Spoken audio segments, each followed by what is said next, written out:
ओ भाई अभी भाई थोड़ी देर पहले की बात है भाई जस्ट भाई एक तस्कर आदमी मिल गया था भाई तो वो हम मतलब जैसे भाई बैठे थे दो चार जने और भाई वो आ गया तो भाई मैं वो पूरी वीडियो डाल रहा हूँ भाई हमने वीडियो बनाई थी उसके बाद में भाई मतलब हम एक दूसरे के ही मजे लेने लग गए वहाँ पे ये देखिएगा मैं वीडियो एड कर दूंगा स्टार्ट चालू चालू कर दो विलेन भी आ लाइव चालू करो इंस्टाग्राम में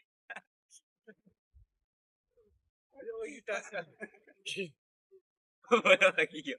स्टार्ट चालू कर दे क्यों बोले लाइव चालू करो कोई मुंह मारेगा तुझे में भी आनी स्टार्ट चालू कर दे 500 રૂપિયાનો કરાયો એક મહિનાનો ભાઈ નો સારી બોલો બાકી ગયો બોલા કે કેसा ભાગ્યો કલ यार परवीन जा जा यार यार ए बिट्टू क्या हो आता આવી ચાલુ એ મારી પાસે નીચે ગયા